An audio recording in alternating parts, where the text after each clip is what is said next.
Bonjour à tous, c'est Gigi, on se retrouve pour une nouvelle review de Pokémon Les Voyages. Cette semaine on va parler de l'épisode numéro 46, le fameux épisode très attendu et assez craint d'ailleurs par la communauté, puisque tout simplement c'est l'épisode du retour de Mewtwo dans l'animé.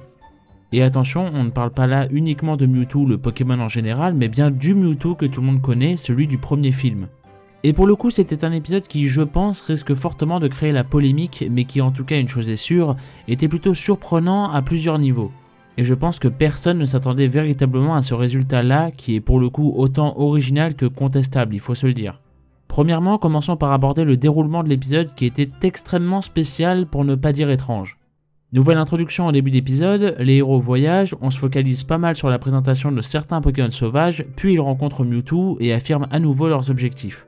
C'est mine de rien assez classique, mais malgré tout assez étrange arrivé à ce stade-là de l'animé surtout. A mon humble avis, ça confirme ce que je pensais ces dernières semaines, nous sommes officiellement rentrés dans une nouvelle saison. Et comme lors de la première saison de cette génération, avec son épisode très original centré sur le passé de Pikachu, ici ils veulent à nouveau marquer le coup avec un gros sujet d'épisode d'entrée de jeu, à savoir Mewtwo donc. D'ailleurs l'épisode joue beaucoup sur cet aspect de présentation des personnages, comme une sorte de réintroduction à la série.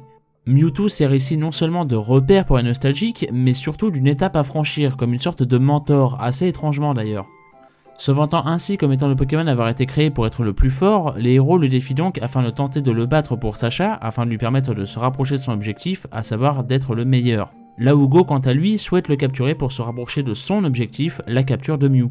En tant que Pokémon légendaire donc, et réputé comme il le dit si bien pour être le plus fort des Pokémon dans l'animé, c'est donc une sorte d'épreuve qui se met sur le chemin des héros et qu'ils doivent réussir à passer.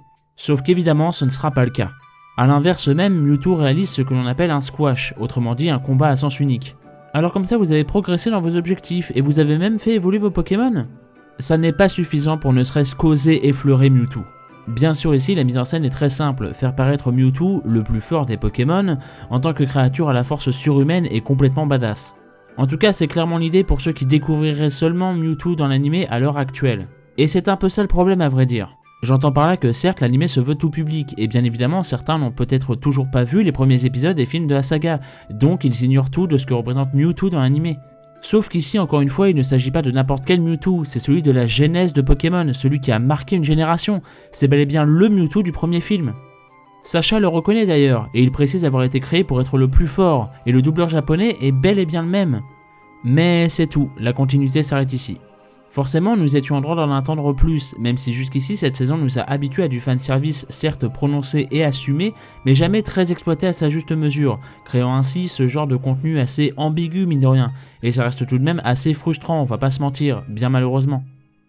Après son squash donc, Mewtwo quitte les héros en leur disant que leur voyage ne fait que commencer, en guise donc de rappel pour cette idée de nouvelle saison, qu'il leur reste beaucoup à faire afin d'atteindre leurs objectifs. Petit détail en guise de fin, je ne sais pas si vous avez remarqué le changement de comportement vis-à-vis de Chloé au fil de la série, qui se remarque également dans cet épisode. Ici, elle manque d'arriver en retard à l'école tellement elle s'intéresse à l'histoire que s'apprête à vivre Sacha et Go. Alors forcément, quand on repense au début de la série où elle s'en foutait royalement que les héros rencontrent Lugia car ce n'était pas une excuse pour manquer les cours, forcément on remarque une nette différence chez elle, et c'est le genre de petits détails qui font plaisir à voir malgré tout. Et voilà, cette review est à présent terminée, merci à vous de m'avoir écouté, n'hésitez pas à me dire votre avis en commentaire concernant cet épisode comme d'habitude. Qu'attendiez-vous de cet épisode de votre côté? Avez-vous été déçu par le contenu de l'épisode ou au contraire en êtes-vous plutôt satisfait? Dites-moi tout en commentaire. Quant à moi, je vous retrouve mercredi pour une nouvelle review sur Yu-Gi-Oh! Sevens, ou sinon rendez-vous la semaine prochaine pour une nouvelle review sur Pokémon et sur Yu-Gi-Oh! Comme d'habitude. En attendant, portez-vous bien, gardez la passion et des bisous.